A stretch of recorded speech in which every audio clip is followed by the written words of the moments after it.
देखिए मैं कल राजा राम मोहन राय मैं आपको पढ़ाया था और पूरे सबक में से कुछ हिस्सा मैंने आपको पूरे तौर पर पढ़ के मैंने समझा दिया था। जो अल्फाज आपको नहीं समझे होंगे, पता नहीं आप लिख के भेजते हैं कि नहीं। बार सूरत, इसके बाद यह है मैंने यहाँ तक पढ़ा दिया था। लेकिन बाप की मोहब्बत उन्हें फिर घर खींच कर लाई। उनके वालिद ने उनकी तलाश में आदमी रवाना किए। उन आदमियों ने राम मोहन राय से कहा कि तुमको सच्चा धर्म उस वक्त तक नहीं मिल सकता जब तक कि तुम अपने वालिद की तकलीफ़ को दूर ना कर दो। तुम्हारे गम में वो रोते रोते अपनी आंखें खो देते हैं। राम मोहन राय पर उनकी बातों का बहुत असर हुआ। वह अपने वालिद की यह हालत सुनकर घर वापस आ गए। राम मोहन राय माँ बाप की इताअत को अपना फ़र्ज़ समझते थे। उनके वालिद ने उनसे सरकारी नौकरी करने के लिए कहा तो उन्होंने ये भी मंजूर कर लिया। एक दफ्तर में नौकर हो गए, लेकिन दिल दफ्तर के काम में नहीं लगता था। जब उनके वालिद साहब का इंतकाल हो गया तो उन्होंने नौकरी छोड़ दी। राम मोहन राय ने एक अंजुमन कायम की जिसका नाम बरहम समाज रखा। उस अंजुमन का मकसद ये था कि हिंदू मज़हब के रस्म व रिवाज में जो खराबियाँ पैदा हो गई है उनको दूर किया जाए।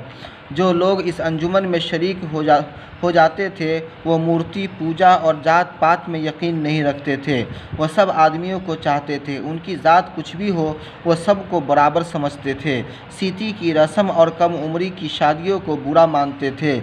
बंगाल और हिंदुस्तान के दूसरे हिस्सों के बहुत से लोग इस अंजुमन में शरीक हो गए।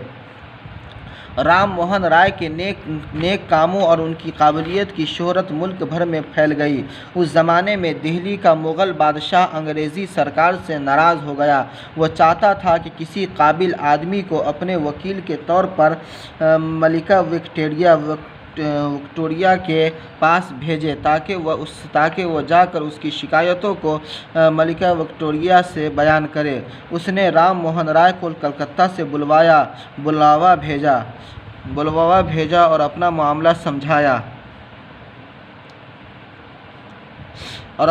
समझाया। राम मोहन राय इंग्लैंड जाने के लिए तैयार हो गए। बादशाह ने उन्हें राजा का खिताब अता किया और रुखसत किया।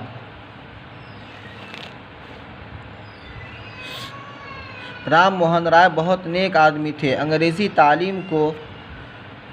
तालीम हिंदुस्तान के लिए ज़रूरी समझते थे। उनके असर से बाज़ रस्में दूर हुई, ख़ास तौर पर सीती की रस्म उनकी कोशिश का नतीजा है जो ख़त्म हुई। वो बेगरज और बेलौस इंसान थे और हमेशा अपनी कौम की भलाई की फ़िक्र में रहते थे। ये आपका लेसन मुकम्मल हो गया। कौन?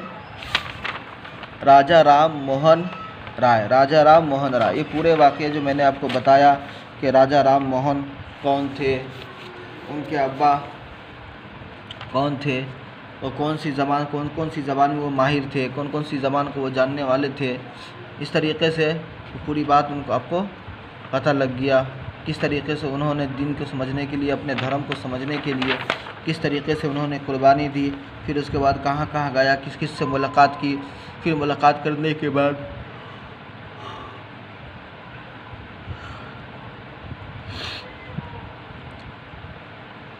फिर उसके वालिद साहब ने उन्हें बुलाया। फिर वो अपने वालिद साहब के पास चले गए। फिर वो सरकारी नौकरी किए। फिर उसके बाद वो अपनी सरकारी नौकरी को छोड़ दिया।